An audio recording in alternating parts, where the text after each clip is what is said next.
মাত্র 3 দিন এটি চুলে যদি মেখে নেওয়া যায় তাহলে দ্রুত কিন্তু চুল লম্বা, ঘন আর কালো করে দেয়। শুধু তাই না, 3 দিনে চুল পড়া পুরোপুরি বন্ধ করে দিয়ে চুলকে লম্বা করে, চুলকে ঘন করে এবং নতুন চুল গজাতে সাহায্য করে। চুলকে সিল্কি, সফট আর শাইনি করে দিতেও সাহায্য করবে, চুলের গোছ বাড়াবে। বন্ধুরা, যদি তোমাদেরও এই সমস্যা হচ্ছে যে এই বর্ষার সময় বৃষ্টিতে ভিজে গেলেই চুল গোছা গোছা উঠে যাচ্ছে, মাথায় খুশকি হচ্ছে কিংবা উকুন হচ্ছে, অথবা সাদা পাকা চুলের সমস্যা হচ্ছে, এই উপায়টি তোমাদের চুলের এই সমস্ত সমস্যা থেকে মুক্তি দিয়ে চুলকে ভালো করতে সাহায্য করবে। কি করতে হবে এটি তৈরি করার জন্য? আগের দিন রাত্রে প্রায় 1 বড় চামচ মতন মেথি নিয়ে নিতে হবে। এখানে দেখো, একটি বাটিতে 1 বড় চামচ মেথি নিয়ে নিয়েছি। আর এই মেথিটা জল দিয়ে, ওই 1 চামচ যদি মেথি হয় 3-4 চামচ জল দিয়ে এটাকে ভিজিয়ে সারা রাত্রি ঢাকা দিয়ে রেখে দিতে হবে। পরের দিন সকালে দেখবে মেথিটা সুন্দরভাবে ভিজে গেছে আর নরম হয়ে গেছে, সফট হয়ে যাবে। এরকম ঠিক হয়ে যাবে মেথিটা। আর দেখো, সব মেথিগুলো সুন্দরভাবে ভিজেও গেছে, নরম হয়ে গেছে। এবার এই মেথিগুলো জল শুদ্ধই একটি বাটির মধ্যে ঢেলে নেব। মেথি হেয়ার গ্রোথকে প্রমোট করে, হেয়ার ফল কন্ট্রোল করে, হেয়ার ফল আটকায়, নিউ হেয়ার গ্রোথ করতে হেল্প করে। এছাড়া চুলকে সিল্কি, সফট, শাইনি করতে সাহায্য করে। তো এবার কি করতে হবে? গ্যাস জ্বালিয়ে একদম কম আঁচে এই বাটিটা বসিয়ে দিতে হবে। এবার আস্তে আস্তে এটাকে ফুটতে দিতে হবে। হাই ফ্লেমে কিংবা জোরে আঁচে করবে না, একদম আঁচ কমিয়ে আস্তে আস্তে এটাকে এইভাবে ফোটাবে। মোটামুটি 3 মিনিট মতন ফোটালেই এটা জলটা একটু রিডিউস হয়ে যাবে আর মেথির যে এক্সট্র্যাক্টটা সেটা আরও সুন্দরভাবে জলের মধ্যে চলে আসবে। তো এইভাবে দেখো এটা হয়ে গেছে। এখন এটাকে ভালো করে নাড়িয়ে চাড়িয়ে নিয়ে এবার এটাকে পাখার তলায় রেখে ঠান্ডা করে নিতে হবে সম্পূর্ণভাবে একদম। তো এটাকে রেখে আগে ঠান্ডা করে নেব। দেখো, এখন এটি সম্পূর্ণ ঠান্ডা হয়ে গেছে, আমি হাত দিয়েই ধরতে পারছি, তাতে বুঝতে পারছো। এইবার এই জলটা ছেঁকে একটি বাটিতে নিয়ে নিতে হবে। বাকি যে মেথিটা রয়ে গেছে এটা তোমরা বেটে নিয়ে, একটু টক দইয়ের সাথে বেটে ছেঁকে নিয়ে মাথায় লাগাতে পারো, হেয়ার প্যাকের মতন দারুণ কাজ দেয়।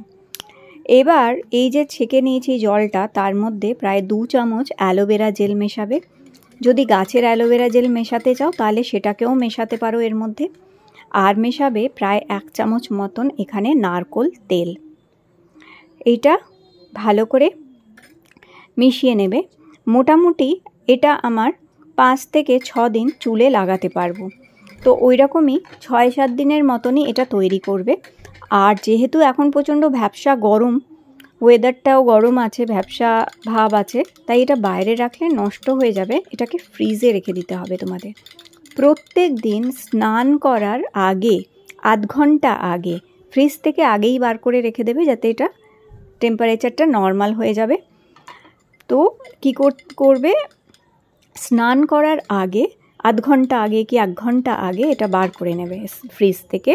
নিয়ে এটা নর্মাল টেম্পারেচার যখন হয়ে গেল তখন অল্প অল্প করে হাতে নিয়ে এটাকে তোমাদের চুলে মাখতে হবে। তো এইভাবে চুলে খুব ভালো করে মাখবে।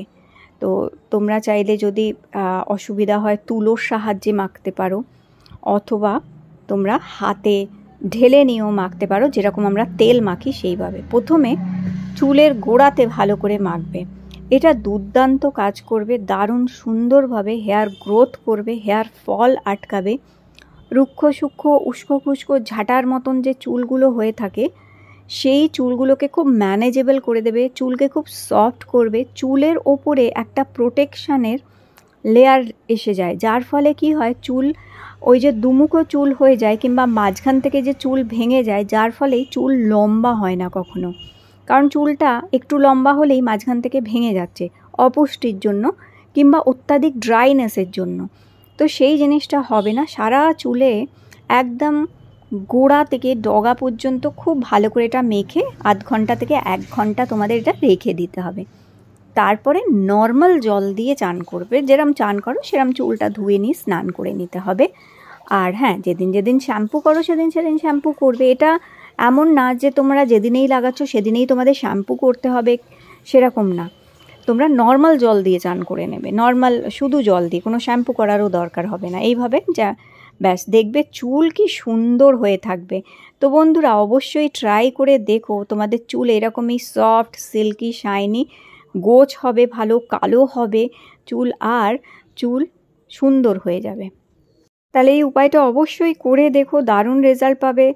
আর আজকের ভিডিওটি তোমাদের ভালো লেগে থাকলে লাইক দিও, চ্যানেল সাবস্ক্রাইব করে রেখো। আবার দেখা হবে নতুন ভিডিওতে।